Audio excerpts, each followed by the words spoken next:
Notes पढ़ना है। घटना चक्र। संगम कालीन साहित्य के कोण को का मनना शब्द राजा के लिए प्रयोग किया जाता था। संगम का क्या संगम प्राचीन तमिल शब्द है जिसे सामान्य गोष्ठी परिषद के अर्थ में प्रयुक्त किया गया है। इस रूप में संगम कालीन संगम तमिल कवियों एवं विद्वानों की प्रदेश थी। इस संगम में कवियों द्वारा रचा गया साहित्य संगम साहित्य कहा जाता है। संगम काल में जो रचा जाता था साहित्य उसे संगम काल के कहा जाता था संगम साहित्य। संगम साहित्य तमिल साहित्य का सबसे प्राचीन उपलब्ध अंश है। संगम युग में दक्षिण भारत के पांड्य वंश से संबंधित है।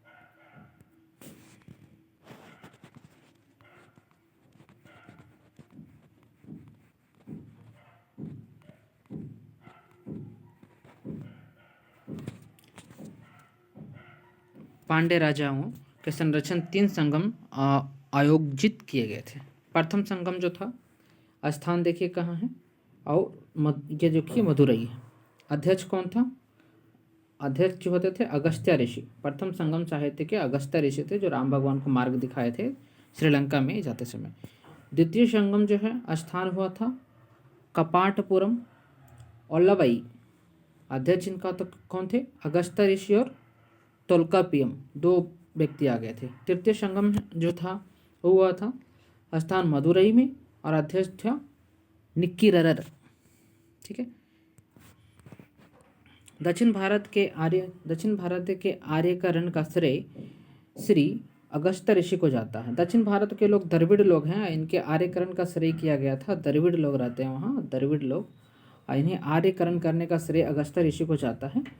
इन्होंने तमिल साहित्य के जनक के रूप में भी जाना जाता है। तोल्कापियम द्वितीय संगम का एकमात्र अवशिष्ट ही नहीं अपितु अज्ञातन उपलब्ध तमिल साहित्य का प्राचीनतम ग्रंथ भी है। इसके प्राणायानकर्ता तोल्कापियम ऋषि अगस्त्य के 12 योग्य शिष्यों में से एक थे। यह एक व्याकरण ग्रंथ है। यह क्या है? एक व्याकरण ग्रंथ है। कौन सा? तोल्कापियम जो है। रचना सूत्र शैली में किया गया है। व्याकरण के साथ साथ यह काव्य शास्त्र का भी उच्च कोटि का ग्रंथ है। काव्य शास्त्र का भी उच्च कोटि का ग्रंथ है। शिल्पाधिकरम का लेखक एंग्लो अडिगल यह संगम साहित्य का महत्वपूर्ण महाकाव्य है। इसका लेखक चोल नरेश करिकाल का पौत्र था। इस ग्रंथ के पुहार या कावेरीपट्टनम के एक धनगढ़ व्यापारी के पुत्र कोवलन एवं उसकी अति सुंदर किंतु दुर्भाग्यशालिनी पत्नी कन्नी के संबंध का दुखद एवं मार्मिक कथा का वर्णन है। किसमें भाई? तो ये जो है शिल्पाधिकरम में, ये जिसमें वर्णन है। तिरुकुरल तमिल भाषा में यह रचित काव्य है जिसके नीति शास्त्र का वर्णन भी मिलता है। इसके रचयिता तिरुवेल्लुवर तोल्कापियम तमिल भाषा के व्याकरण के पुस्तक है।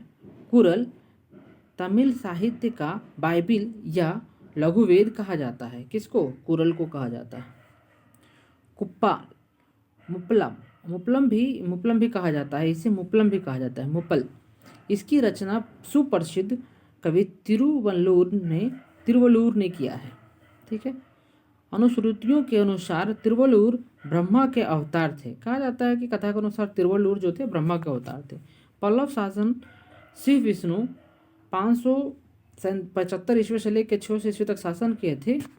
अवनी सिंह के उपाधि धारण किया था। ये अवनी सिंह की उपाधि धारण की थी। कांसा कुंडी दान पात्र से ज्ञात होता है कि श्री विष्णु ने चोल, पांड्य, सिंघल या कर्मम के राजाओं को पराजित करके दिया था। नरसिंह वर्मन प्रथम 630 से 668 ईस्वी ने महामल्लम की उपाधि धारण की थी। परमेश्वरम वर्मन प्रथम लगभग 670 से 700 ईस्वी में लोकतीर्थ, एकमल, रंगजयन, अत्यंत काम, उग्रदंड, गुणभाजन आदि उपलब्धियों ग्रहण किया था। महेंद्र वर्मन प्रथम 600 से लेकर 630 ईस्वी में मतविलास पर हसन नामक हास्य ग्रंथ की रचना किया था। हास्य ग्रंथ का मतलब ये हो गया ना, इसमें व्यंग था, हंसी था। संगम साहित्य में केवल चोल, चेर एवं पांड्य राजाओं का उद्भव और विकास का विवरण मिलता है। चोल स्थापत्य के उत्कृष्ट नमूने तंजौर के शैव मंदिर हैं, जो राजराजेश्वर और बृहदेश्वर नाम से भी प्रसिद्ध हैं। चोल का जो तंजौर मंदिर है वो राजराजेश्वर या बृहदेश्वर के मंदिर के नाम से प्रसिद्ध है। इसका निर्माण राजा राज प्रथम ने किया था। बहुत क्वेश्चन पूछता है कौन किया था, राजा राज प्रथम के काल में हुआ था। भारत के मंदिरों में सबसे बड़ा तथा लंबा यह मंदिर द्रविड़ शैली का सर्वोत्तम नमूना माना जाता है। द्रविड़ शैली का सर्वोत्तम नमूना माना जाता है। इस मंदिर का बहिर्भाग में नंदी का एक समक विशाल मूर्ति बनी है, जिसे भारत का विशाल नंदी मूर्ति भी माना जाता है।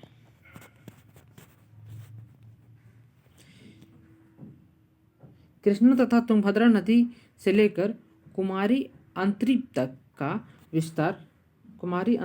का जो विस्तार है, भूभाग प्राचीन काल में तमिल प्रदेश के निर्माण करता था। इसे कोरोमंडल तट या दक्कन के कुछ भाग हैं, जैसे उरैयूर, कावेरीपत्तनम, तंजावुर आदि चोल के अधिकार में आते थे।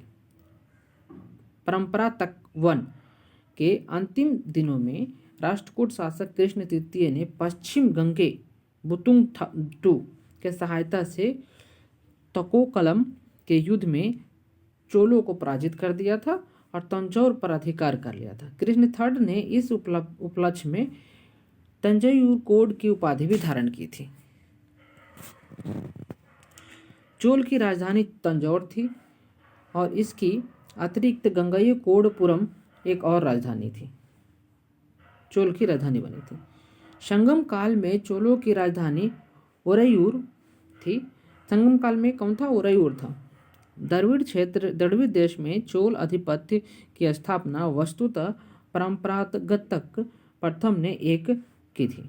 इसमें मथुरा के पांड्य राज सिंह द्वितीय की हराकर मदुरई कोड उपाधि धारण किया था। राजराज प्रथम ने सर्वप्रथम चेर राज्य को केरल कुंडलूर में पराजित किया था। राजराज प्रथम एवं उनके पुत्र राजेंद्र प्रथम ने दक्षिण पूर्वी एशिया के शैलेंद्र साम्राज्य के विरुद्ध सैन्य चढ़ाई की तथा कुछ क्षेत्रों को जीत लिया।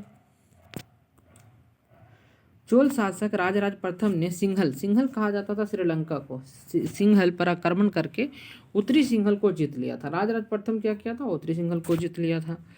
विजित क्षेत्र को राजराज ने अनुराधापुर को नष्ट कर दिया था और पुल्लिनरूर को फिर से इस क्षेत्र को राजधानी बना दिया था, ठीक है, जिसका नाम जननाथ मंगलम के नाम से रखा गया था।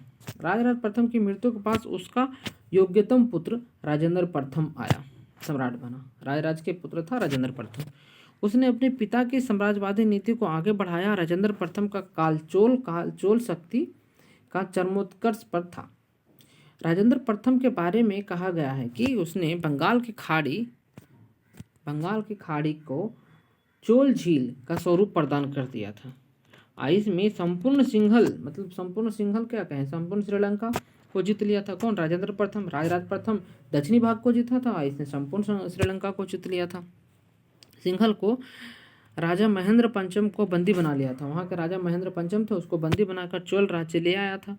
उसने पवित्र गंगा जल लाने के उद्देश्य से उत्तर पूर्वी भारत गंगा घाटी पर आक्रमण कर दिया तथा पाल शासक महिपाल को पराजित किया, महिपाल को हरा दिया। इस विजय के उपलक्ष्य में उसने गंगई कोड की उपाधि धारण किया तथा गंगई कोड चोलपुरम नामक नई राजधानी भी बना ली थी। यहाँ महिपाल को हराया था, तब समझे, महिपाल हार गया है। नवीन राजधानी के निकट ही उन्हें सिंचाई के चोल गंगम नामक एक विशाल तालाब का भी निर्माण करवाया था। कुलोतुंग फर्स्ट, अब देखिए कुलोतुंग फर्स्ट के समय में श्रीलंका के राजा विजय बाहु ने अपनी स्वतंत्रता घोषित कर दी थी। कुलोतुंग जब कमजोर पड़ा तो श्रीलंका के जो राजा था विजय बाहु, उसने क्या किया, कहा कि मैं स्वतंत्र घोषित कर दिया। किंतु कुलोतुंग फर्स्ट ने श्रीलंका में चोल प्रभाव को समाप्त के प्रति किसी कटुता का प्रदर्शन नहीं किया। जैसे कहा कि घोषित कर दिया, तो कोई कटुता प्रदर्शन नहीं किया। उसने अपनी पुत्री का विवाह श्रीलंका के राजकुमार वीर पेरुमल से करवा दिया था। और कुलोतुंग प्रथम ने क्या किया, अपना पुत्री का विवाह श्रीलंका के राजा वीर पेरुमल से करवा दिया। चोल शासक कुलोतुंग फर्स्ट ने शासनकाल में 1077 ईस्वी में 72 सौदागरों का एक चोल दूत मंडल चीन भेजा था। समझे, 72 सौदागर का एक चोल दूत था, उसको भेजा था, चीन भेजा था। ठीक है। कुलोतुंग फर्स्ट को चोल लेखों में सुंगम त्रिवर्त अर्थात करों को हटाने वाला कहा जाता है। सुंगम त्रिवर्त का अर्थ होता है कि कर को हटाने वाला। किसको? कुलोतुंग फर्स्ट को कहा जाता है। चोल साम्राज्य को प्रशासन की सुविधा से 6 प्रांत में बांटा गया था, 6 प्रांत में बांट दिया गया था।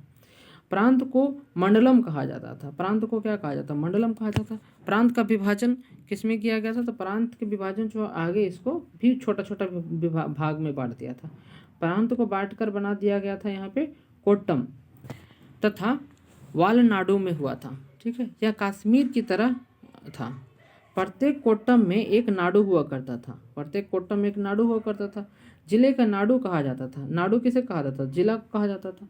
नाडु की सभा का नाट्यार कहा जाता था। नाडु को जो सभा होता था नाटार कहा जाता था। ग्राम संघ को कुर्रम कहा जाता था। और व्यापारियों नगरों में नगरम नामक व्यापारियों की सभा होती थी। और प्रशासन की सबसे छोटी इकाई को ग्राम सब कहा जाता था और इसे ऊर भी कहते थे। चोलों के अधीन ग्राम प्रशासन में ग्राम सभा का कार्यकारिणी समिति की कार्यप्रणाली के विस्तार विवरण मिलता है। हम उत्तर मेरूर से प्राप्त लेख के माध्यम से प्राप्त करते हैं। क्या प्राप्त करते हैं? तो चोलकालीन गांवों की गतिविधियों को देख रेख के कार्यकारिणी समिति रहती थी, जिसे वरियम कहा जाता था। गांव को देखने वाले को वरियम, नायडू कहा जाता था, जिला को नडियार कहा जाता था, जिलाधिकारी को। उद्यान प्रशासन का कार्य देखरेख करने वाले को कोट्टावरियम कहा जाता था। गांव के देखरेख करेगा तो वरियम, और उद्यान प्रशासन देखेगा, जैसे खेती बाड़ी देखता उसको कोट्टावरियम कहा जाता था। जबकि संवत्तर वरियम जो है वार्षिक समिति थी। संवत्तर वरियम जो है वार्षिक समिति थी। वरियम से समिति समझना। एरी वरियम तालाब से संबंधित था, तालाब की समिति बना था जो। पूर्ण वरियम स्वर्ण समिति थी। चोल काल में व्यापारियों तथा शिल्पकारों की सभा को श्रेणी कहा जाता था और पुंग कहा जाता था। शिल्पकारों की सभा को क्या कहा जाता था? व्यापारियों की सभा को कहा जाता था श्रेणी। ठीक है। शिल्पकारों की सभा को पुंग कहा जाता था। ठीक है। चोल कलाकारों ने तक्षण कला में भी सफलता प्राप्त किया था। तक्षण कला में उन्होंने पत्थर तथा धातु के बहुसंख्य मूर्तियों का निर्माण किया। पाषाण मूर्तियों से भी अधिक धातु कांसा का धातु था, मूर्तियों का निर्माण करता है। सर्वाधिक मूर्ति नटराज शिव की मिलती है, जो बड़ी संख्या में मिलती है। इन्हें शिव के श्रेष्ठतम प्रतिमा रचनाओं में से शामिल किया गया है। ये मूर्तियां प्रायः चतुर्भुज है। शिव के दक्षिणा मूर्ति प्रतिमा को उसे गुरु यानी शिक्षक के रूप में प्रदर्शित करता है। जो दक्षिण मुख के जो मूर्ति है शिव जी के, वो सब प्रदर्शित करता है कि ये शिक्षक के रूप में है उस समय।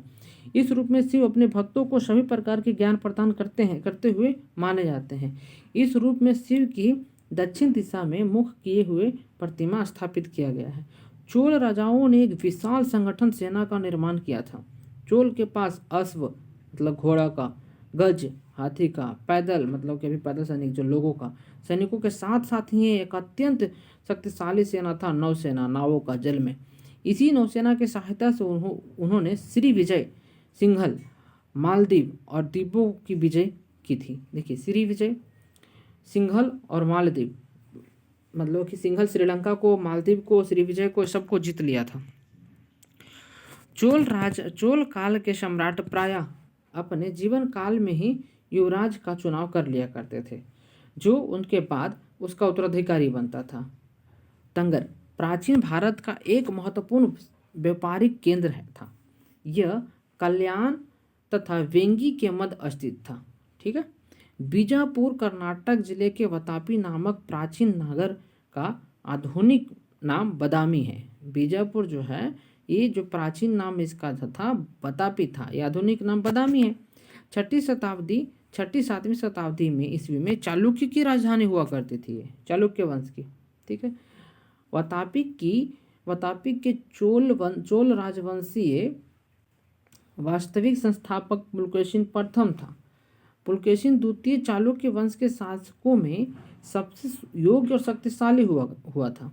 इसने 610 से 642 ईस्वी तक शासन किया। इसकी उपलब्धि का विवरण हमें यहोल के अभिलेख से प्राप्त होता है। इस अभिलेख की रचना रविकृति ने किया है। चालुक्यों के शासनकाल में प्रायः महिलाओं को उच्च पदों पर नियुक्त किया जाता था। चालुक्य के शासनकाल में, ठीक है, महिला को यहाँ पे जो सम्मान है दिया जाता था। विजयादित्य प्रथम के भाई चंद्रदित्य की रानी विजय भट्टारिका के नाम से 2 ताम्रपत्र लिखवाए थे। मतवालिनी नामक चीनी यात्री ने चालुक्यों को शासन काल में चीन एवं भारत के संबंध का विवरण मिलता है, इसमें देता है। भारतीय काली मिर्च यूनानियों एवं रोमवासियों को बहुत प्रिय थी, इसलिए प्राचीन संस्कृति ग्रंथ में इसे यवन प्रिय भी कहा गया है। किसको? काली मिर्च को। काली मिर्च को किस नाम से जाना है? यवन प्रिय, क्योंकि पश्चिमी लोगों को बहुत प्रिय था ये। अरिकमेडु पूर्वी तट पर पश्चिमी पांडिचेरी यानी पुदुचेरी से 3 किलोमीटर दक्षिण में उष्णकटिबंधीय कोरोमंडल तट पर स्थित एक जिला था या एक स्थान था, उसको अरिकमेडु कहते थे। पेरिप्लस में इसे पेंडुके कहा जाता था। पेरिप्लस ने इसे पेंडुक कहा है, पेंडुके। यहाँ ईसा के आरंभिक शताब्दी में रोमन बस्तियों का अवस्थित माना जाता है। यहाँ से प्राप्त अवशेष कई रोमन वस्तुओं प्राप्त हुए हैं, जैसे शराब के 2 हत्थे, कलश, रोमन लैंप, रोमन ग्लास आदि प्रमुख है। एम्फोर्ज जार एक लंबी एवं संकीर्ण गर्दन वाले जार होती थी, दोनों तरफ हत्थेदार होती थी। देखिए एम्फोर्ज जार इस तरह से बना है, इस तरह से, पहले से मिटा लें, इस तरह से बना है। देखिए एम्फोर्ज जार, एक तो मुंह हो गया ये लंबी, इधर भी हैंडल हुआ करता था, इधर भी हैंडल हुआ करता था। एम्फोर्ज जार ये जो मिलता था, ठीक है।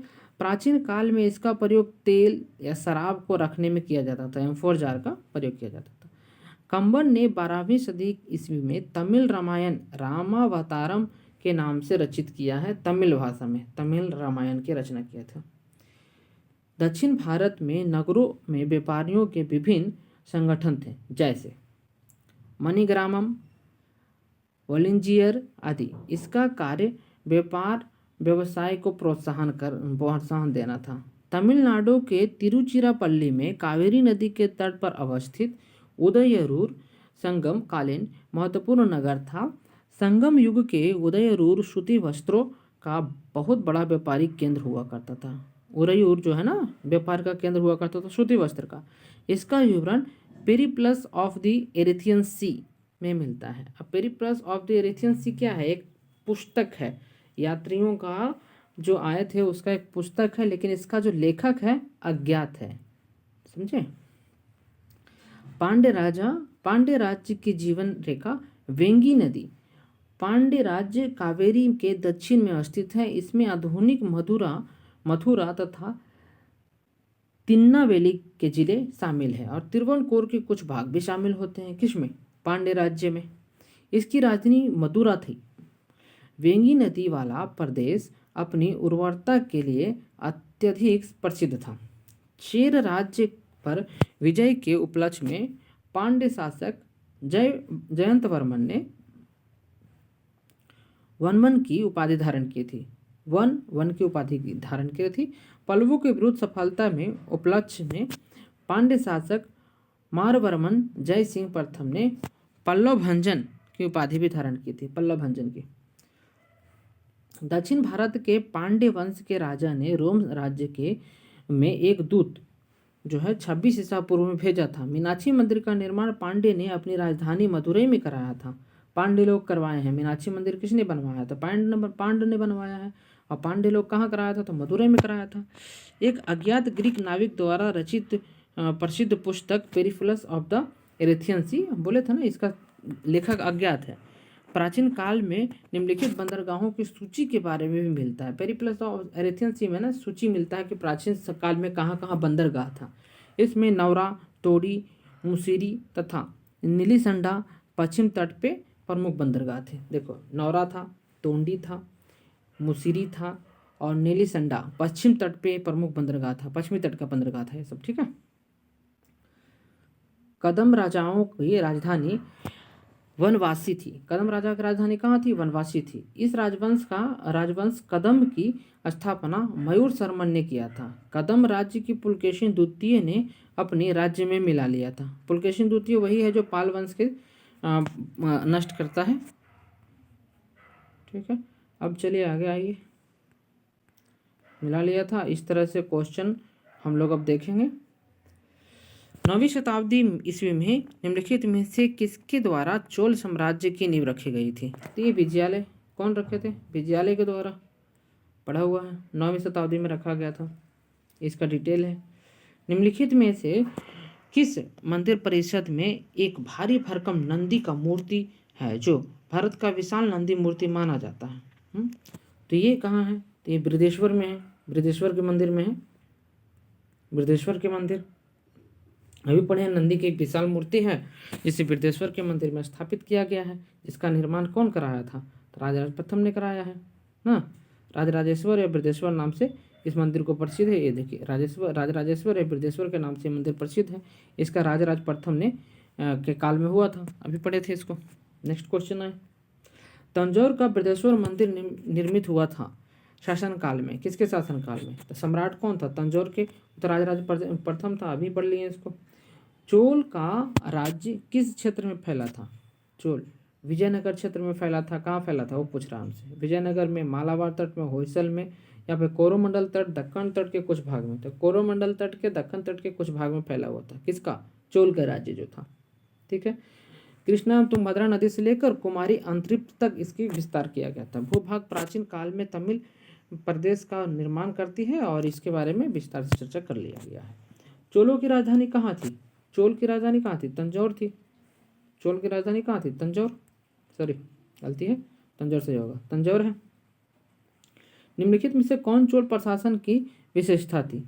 तो देखिए, सम्राट को मंडलम में विभाजन किया गया था, साम्राज्य को। ग्राम के प्रशासन की स्वायत्ता, राज्य के मंत्रियों को समस्त अधिकार दिया गया था। कर संग्रह प्रणाली, देखिए ग्राम प्रशासन की स्वायत्ता थे यहाँ पे। यहाँ जो थी ग्राम प्रशासन की स्वायत्ता के बारे में थी, इसीलिए ये बढ़िया रहा था। देखिए है ना, इसमें भी लिखा हुआ। देखिए, चोल काल किसके लिए प्रसिद्ध था? ग्राम पंचायत के लिए प्रसिद्ध था, अभी पढ़ लिए इसको। ये नंबर आंसर, एक ही क्वेश्चन का आंसर बहुत तरह से घुमा घुमा दे रहा है हम लोगों को। चोल युग प्रसिद्ध था निम्न में से किसके लिए? ग्राम सभा के लिए। चलिए आगे बढ़ते हैं। किस दक्षिण भारतीय राज्य में उत्तम ग्राम प्रशासन था? चोल में था ये। ठीक है। कुशल ग्रामीण प्रशासकों के लिए प्रसिद्ध राजवंश था कौन सा? तो चोल था। अरे कितना बार पूछेगा, सब पूछा हुआ क्वेश्चन है। MPPCS 2014 में पूछा है, UPPCS में 2019 में पूछा है। ठीक है। कौन सा मध्यकालीन साम्राज्य भारतीय साम्राज्य व्यापक स्तर पर स्थानीय स्वशासन के लिए प्रसिद्ध था? तो चोल था। ये फिर से जा गया चोल वाला। चोल के गुण गाना छोड़ेगा नहीं। चोल के अधीन ग्राम प्रशासन के बहुत से ब्यौरे जिन शिलालेख में मिलते हैं वे शिलालेख कौन सा है? तो उत्तर मयूर शिलालेख, नया क्वेश्चन है। उत्तर मेरून शिलालेख जो है इसमें मिलते हैं। इसमें क्या मिलते हैं? चोल के अधीन जो ब्यौरा था। चोल के अधीन ग्राम प्रशासन के, ग्राम सभा के, कार्यकारिणी समिति और कार्यप्रणाली का विस्तार विवरण हम उत्तर मेरूर में से प्राप्त करते हैं। यह माध्यम में प्राप्त होता है। प्रत्येक ग्राम में अपनी सभा होती थी और जो प्रांत केंद्रीय नियंत्रण से मुक्त हुआ करती थी। इसमें केंद्र इस पर नियंत्रण नहीं करता था। चोल शासकों के शासन काल में निम्नलिखित में से कौन सा वरियम उद्यान प्रशासन का कार्य देखता था? वरियम उद्यान का कार्य कौन देखता था? पोट्टू वरियम देखता था। ठीक है, वरियम उद्यान को कौन देखता था? पोट्टू वरियम। 2013 में पूछा इसको। देखिए, चोलकालीन गांवों में गतिविधियों को देखरेख के लिए कार्यकारिणी समिति का गठन किया गया था जिसे वरियम कहा जाता था। उद्यान प्रशासन का कार्य देखने वाले को पोट्टू वरियम कहा जाता था, जबकि संभवतः वरियम को देखने वाले को वार्षीय एरी वरियम कहा जाता था। देखिए, जो तालाब उलाब को देखता था एरी वरियम कहा जाता था। तालाब की रख रखाव, नहर वगैरह का देखना था। अब नेक्स्ट क्वेश्चन है, चोल ने पांड्य तथा चेर शासकों को पराजित कर प्रायद्वीपीय भारत पर आरंभिक मध्यकालीन समय में अपना प्रभुत्व स्थापित किया। चोल ने दक्षिण पूर्वी एशिया के शैलेंद्र साम्राज्य के विरुद्ध सैन्य चढ़ाई की तथा कुछ क्षेत्रों को जीत लिया। क्या दोनों कथन सही है? एक या एक से अधिक कथन सही है, तो इसमें क्या दोनों को दोनों कथन सही है। इस तरह के यूपीएससी इस तरह के क्वेश्चन पूछेगा, जब पूछेगा तो।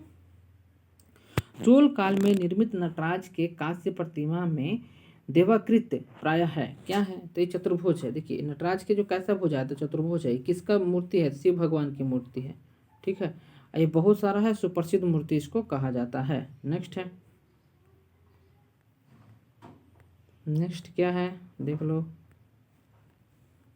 निम्नलिखित में से किसको दक्षिण भारत के विशेषकर चोल युग के स्थापत्यों की विश्व में सर्वोत्तम प्रतिमा रचना माना जाता है? ये नटराज की मूर्ति को माना जाता है। नटराज को कहा जाता है कि सबसे प्रसिद्ध मूर्ति है इसका, चोल कालीन का।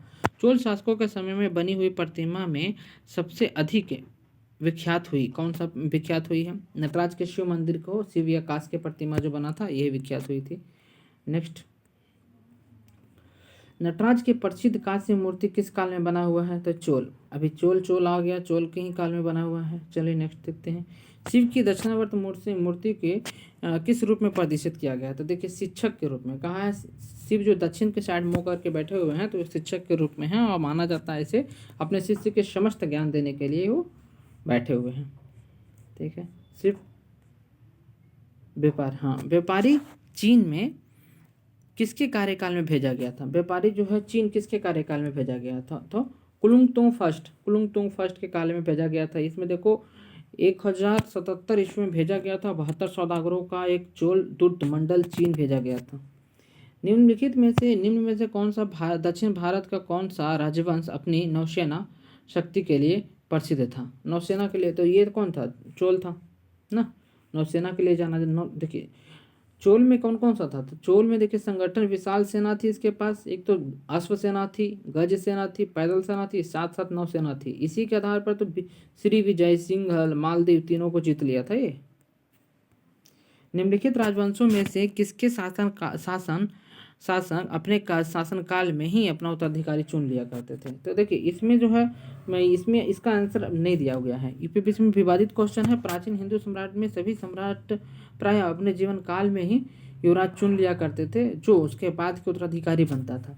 परंतु इसमें अभी जो पढ़ के आए हैं तो चोल के बारे में पढ़े, तो चोल के शासनकाल में ऐसा हुआ करता था, बट किताब के अनुसार। लेकिन जनरली सब चुन लेते थे अपने जीवन काल में। निम्नलिखित चोल शासकों में जिसने बंगाल की खाड़ी को चोल झील का स्वरूप प्रदान कर दिया था, कौन था? तो ये राजेंद्र प्रथम था। राजेंद्र जी जो थे बहुत ही विशाल थे। उन्होंने बंगाल की खाड़ी को कहा चोल झील हो गया ये, ठीक है।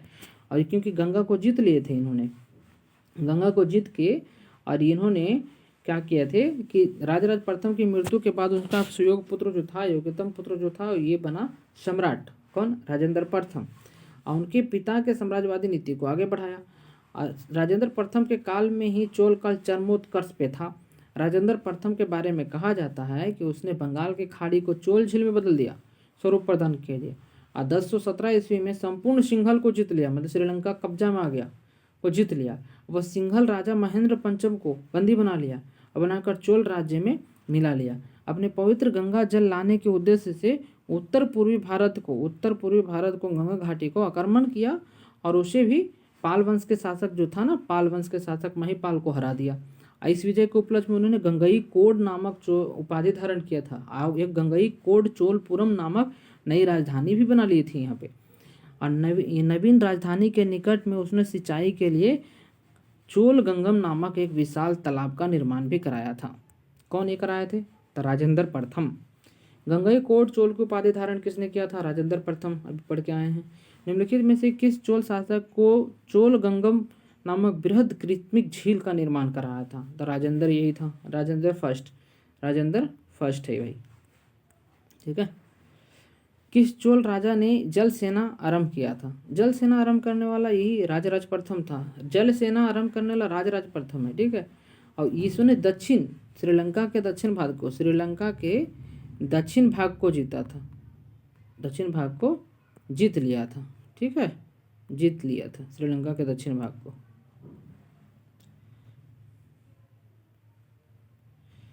चोल शासक का नाम बताइए जिसने श्रीलंका को उत्तरी भाग को जीता। भाई जो दक्षिण भाग को जीतने वाला कौन था? यही था राजराज प्रथम। सॉरी, राजराज प्रथम। अब पूरा श्रीलंका राजेंद्र प्रथम जीता है। ठीक है,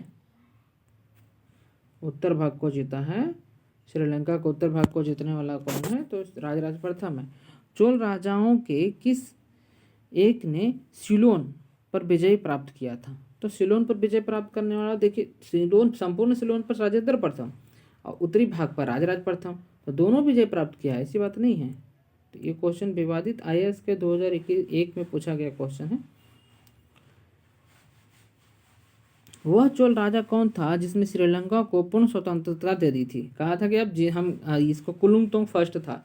कुलुंगतोंग फर्स्ट के समय में और पुत्री का विवाह भी करा दिया था उसने। उसकी पुत्री का नाम जो था, उसकी पुत्री जो है चोल प्रभाव की समाप्ति के प्रति अपनी कटुता को प्रदर्शन नहीं किया, कहा कि नहीं किया, और राजकुमार वीर पेरुमल के साथ विवाह इसकी अपनी पुत्री को कराया था। राजकुमार वीर पेरुमल था इसका बेटा का नाम। अब देखिए, निम्नलिखित दो कथनों में से इसको कौन एक सही है, एक सही है? हमें चोल के विषय में उसके पूर्ववर्ती राजवंशों की अपेक्षा अधिक जानकारी मिलती है। चोल शासकों ने मंदिर की दीवारों पर उल्लेख उत्कीर्ण करवाने का चलन आरंभ किया था, जिसे उसके विजयों के इतिहास का वर्णन मिलता है। इनमें से कौन सा कथन सही है या है एक से अधिक या एक? तो ये है कि एक सही है और दोनों सही है, और दोनों सही व्याख्या भी करता है। ठीक है, नेक्स्ट जो है, भारत के इतिहास के संदर्भ में निम्नलिखित युग्मों का विचार करना है। कौन सा? एरीपति, तिनुयार, घटिका, ये इसके बारे में वर्णन करना है। एरीपति क्या हुआ करता था, तिनुयार क्या था, घटिका क्या था? ठीक है, इसके बारे में हम लोग विचार कर लेते हैं। कौन सा कथन इसमें सम्मिलित सही है और कौन नहीं सम्मिलित है, ये पूछ रहा है हम लोगों से। ठीक है, देखिए, एरीपति ठीक है, भूमि जिसमें मिलने वाला राजस्व अगर ये ग्राम जलाशय में रख रखाव के लिए किया जाता था, एरीपति कहा जाता था। ठीक है, और ये जो घटिका, यह प्रायः मंदिर में से संबंधित विद्यालय था। घटिका देखो, घंटी कहाँ रहेगा? मंदिर में। एरीपति से समझ लो जलाशय। ठीक है, इस तरह से आप समझ सकते हैं, ट्रिक बना लीजिए अपना खुद का। एरीपति चोल प्रशासन के अंतर्गत एक वह भूमि होती थी जिससे मिलने वाला राजस्व अलग से ग्राम जलाशय में रख रखाव के लिए निर्माण किया जाता था। 7 से 8वीं शताब्दी में दक्षिण भारत की घटिका प्रायः मंदिरों के साथ संभवतः विद्यालय थे। चोल कालीन स्थानीय प्रशासन में बड़े नगरों में अलग कुर्रम, ग्राम सभा, ग्राम संघ संगठन के, जिसे तनयूर या तुर्करम कहा जाता था।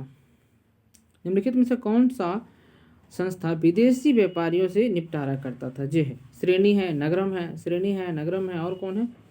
नानदेशी है और ग्राम मणिका है। तो देखिए, नानदेशी और ग्राम मणिका दोनों इसके बारे में है, आंसर सही है। प्राचीन भारत का निम्नलिखित में से कौन सा महत्वपूर्ण व्यापार केंद्र उस व्यापार मार्ग पर था जो कल्याण के वेंगी से जुड़ा हुआ था? तो ये तंगर था। तंगर, कल्याण से वेंगी से जुड़ा हुआ तंगर था। ठीक है, नेक्स्ट पूछा गया, चालुक्य वंश का सबसे महान शासक कौन था? चालुक्य का सबसे महान शासक तो पुलकेशिन द्वितीय था, पुलकेशिन सेकंड।